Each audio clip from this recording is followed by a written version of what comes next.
हिंद दोस्तों, welcome to जियो ऑफ एस।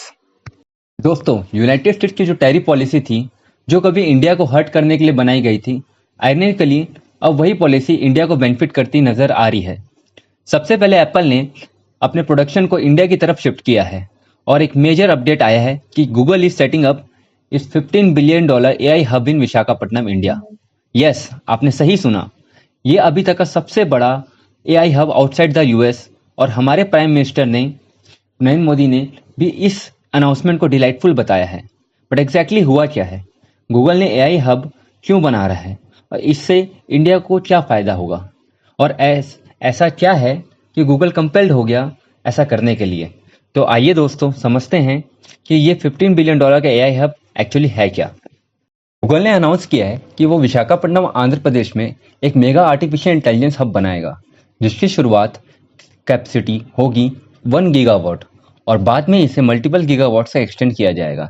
इस हब को होस्ट करेगा गूगल का खुद क्लाउड एआई वर्कलोड सिस्टम, जो मैसिव एआई कंप्यूटेशन, ट्रेनिंग और डाटा प्रोसेसिंग टास्क को हैंडल करेगा। अब इतनी बड़ी एआई फैसिलिटी को चलाने के लिए मैसिव इलेक्ट्रिसिटी चाहिए, एंड गेस व्हाट, ये ग्रीन एनर्जी से पावर्ड होगी। अडानी कोनेक्स और एयरटेल मिलकर इस प्रोजेक्ट को एनर्जी और कनेक्टिविटी दोनों प्रोवाइड करेंगे। रिन्यूएबल एनर्जी आंध्र प्रदेश से ही लोकली जनरेट की जाएगी और इसके लिए नई ट्रांसमिशन लाइंस भी बिछाई जाएगी।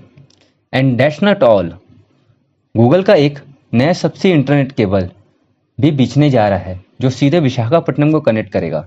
अभी चेन्नई और मुंबई ऑलरेडी कनेक्टेड हैं, और अब वाइजैक को छोड़कर गूगल ईस्ट इंडिया कोस्ट पर डिजिटल इंफ्रास्ट्रक्चर को और मजबूत करेगा।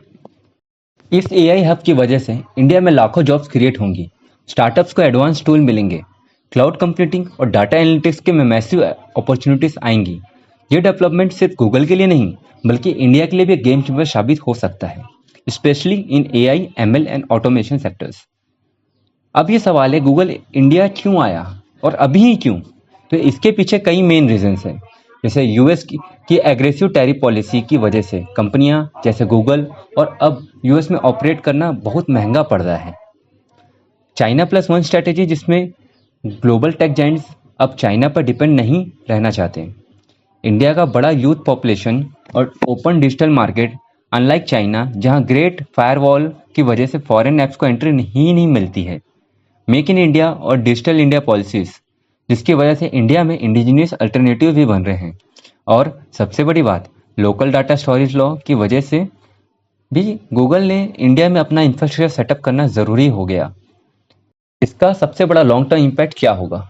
इंडिया के ईस्ट कोस्ट पर, खासकर बेंगलुरु, हैदराबाद, विशाखापट्टनम, एक नया टेक कॉरिडोर इमर्ज हो रहा है। ये कॉरिडोर न सिर्फ इंडिया को डिजिटली एम्पावर्ड करेगा, बल्कि साउथ ईस्ट एशिया के भी सभी डिजिटल सर्विसेज एक्सपोर्ट करने का हब बनेगा।